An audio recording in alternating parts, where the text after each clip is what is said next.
যদি আমি বলি আমার রাসূল কেমন ছিলেন, তিনি ছিলেন মধ্যম আকৃতির, তিনি না লম্বা না খাটো। তিনি কখনো বা যখন হাজারো মানুষের সামনে দাঁড়াতেন, বিদায় হজের সময়ে 1,40,000 সাহাবা যখন ময়দানে, তিনি যখন আস্তে করে উঠে দাঁড়ালেন, ওনার চাইতে অনেক লম্বা লম্বা মানুষ থাকার পরেও অবাক বিস্ময়ে সবাই তাকিয়ে দেখলো সবার উপর দিয়ে যে মানুষটির মাথা মুবারক দেখা যায়, তিনি নবী মুহাম্মদুর রাসূলুল্লাহ সাল্লাল্লাহু আলাইহি ওয়াসাল্লাম। তিনি মধ্যম আকৃতির হওয়ার পরে সবার উপরে তার শির, সবার উপরে তার মাথা। সবাই অবাক বিস্ময়ে তাকিয়ে দেখলেন তার চুলগুলো হালকা হালকা কোঁকড়ানো। তিনি কখনো বা যখন চুলের ভিতরে তৈল দিয়ে আছড়াতেন, অবাক বিস্ময়ে মানুষ তাকিয়ে দেখতেন, মনে হতো চুলের মাঝে যেন মৃদুমন্দ ঢেউ দেখা যায়। তার কপালটা ছিল চওড়া শুভ্র, তার চোখের ভ্রুগুলো ছিল ধনুকের মতো বাঁকা, তার চোখগুলো ছিল টানা টানা ভাসা ভাসা, তার চোখের পাতাগুলো ছিল গোলাপের পাপড়ির মতো। তিনি কখনো বা যখন চোখের পলক ফেলতেন, অবাক বিস্ময়ে মানুষ তাকিয়ে দেখতেন, মনে হতো মৃদুমন্দ বাতাসে গোলাপ পাপড়ি দোল খাচ্ছে। তার চোখের সাদা অংশ ছিল রক্তিমাভ সাদা, কালো অংশ ছিল তার কৃষ্ণ কালো। তার ঠোঁটগুলো ছিল গোলাপি রঙের, তার নাকটা ছিল খাড়া, ছিদ্রগুলো ছিল ছোট ছোট, নাকের নিচেই ঠোঁটের উপরে ছিল চিকন সরু গোঁফ। তিনি কখনো বা যখন মুচকি হাসতেন, তার গোলাপি রঙের ঠোঁট দুটো যখন একটু ফাঁক হয়ে যেত আর দাঁতগুলো যখন বের হয়ে যেত, মানুষ অবাক বিস্ময়ে খুঁজত কোথাও যেন বিজলি চমকিয়েছে। তিনি যখন প্রচন্ড গরমের মাঝে ঘেমে সিক্ত হতেন, কপালে তার মুক্তার দানার মতো ঘাম জমে যেত। তিনি যখন দৌড়ে দৌড়ে তার বিবিদের ঘরে যেতেন, আমাদের মায়েদের ঘরে, আল্লাহ রাসূল সাল্লাল্লাহু আলাইহি সাল্লাম ঘরে ঢোকার পরে মায়েরা দেখতেন কপালের মাঝে মুক্তার দানার মতো বিন্দু বিন্দু ঘাম জমে আছে। মায়েরা বলতেন, গুস্তাকি মাফ কর দিজিয়ে, বেয়াদবি মাফ করবেন, আপনি চুপটি করে একটু বসুন। নবীকে বসিয়ে ওরা ছোট্ট শিশু খুঁজে বের করতেন, অতি যত্নে পরম আদরে তার কপালের ঘামগুলো তারা শিশির ভিতরে ভরে মুখ বন্ধ করে রেখে দিতেন।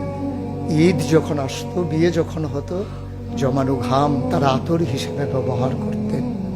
এ নবী তো সে নবী, হেঁটে গেছেন 1 মাস আগে রাত পথ ধরে, যাওয়ার পরে তিনি তো চলেই গেছেন।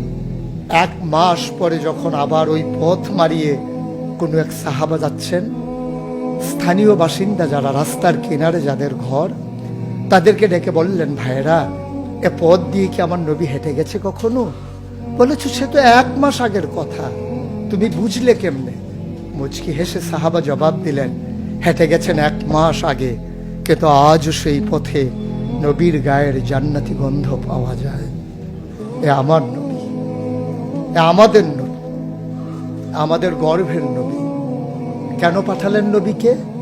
লাকাদ কানা লাকুম ফি রাসূলিল্লাহি উসওয়াতুন হাসানাহ।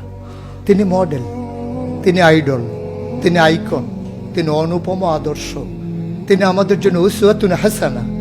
তিনি পথ দেখিয়েছেন কেমন করে একটা ছেলে তার মায়ের কাছে ভালো সন্তান হতে পারে। তিনি আঙ্গুল দিয়ে দেখিয়ে দিয়েছেন কেমন করে কোনো এক স্ত্রীর কাছে ঈর্ষণীয় স্বামী হওয়া যায়।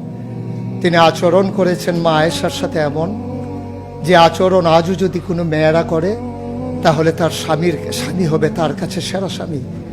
শুধু সেই স্বামী তার স্ত্রীর সাথে সেই ব্যবহার করে। আল্লাহ রাসূল সাল্লাল্লাহু আলাইহি সাল্লাম আদরের নাতি হাসান হুসাইনের সাথে এমনই মধুর ব্যবহার করেছেন। কেউ যদি সেরা নানা হতে চায়, কেউ যদি সেরা দাদা হতে চায়, সেজন্য নবীজি যে আচরণ করেছে হাসান হুসাইনের সাথে, সেই আচরণ করে তার নাতনি নাতনির সাথে, তাহলে সে হয়ে যাবে সেরা নানা। কেউ যদি আদর্শ শিক্ষক হতে চান, কেউ যদি হতে চান উত্তম আদর্শের অনুসারী, তাইলে আল্লাহ রাসূল সাল্লাল্লাহু আলাইহি সাল্লামকে আল্লাহ নিজেই জানিয়ে দিলেন যে আমি তো আপনাকে দান করেছি ইন্নাকা লাআলা খুলুকিন আযীম, আপনি হচ্ছেন উত্তম থেকে উত্তমতর চরিত্রের অধিকারী। চরিত্র হচ্ছে 3 রকম, খুলুকুল হাসান, খুলুকুল করিম, খুলুকুল আযীম। খুলুকুল হাসান মানে হচ্ছে আপনাকে একজন গালি দিয়েছে, আপনি হুবহু সেই গালিটা দিয়েছেন। আপনাকে বলেছে তুমি বদ, আপনি বলেছেন আমি না তুমি বদ। এটা হচ্ছে হাসান। আপনাকে বলেছে তুমি সাংঘাতিক খারাপ, আপনি চুপ মেরে হেঁটে চলে গেছেন মাথা নিচু করে, আপনি হচ্ছেন খুলুকুল কারিম।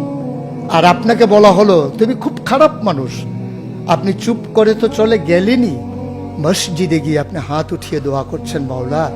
সে হয়তো বুঝেনি, সে যদি বুঝতো আমাকে হয়তো বলতো না, তার জন্য উল্টা আপনি দোয়া করে দেবেন। এটাকে বলে খুলুকুল আযীম, যেটা ইন্নাকা লা আলা খুলুকিন আযীম। আল্লাহ বলছেন ও নবী, আমি হলাম সর্বোত্তম মর্যাদার অধিকারী, আর আপনি হচ্ছেন সর্বোত্তম চরিত্রের অধিকারী। সুতরাং যার কোনো তুলনা হয় না, তুলনা মেলা ভার, জুড়ি মেলা ভার।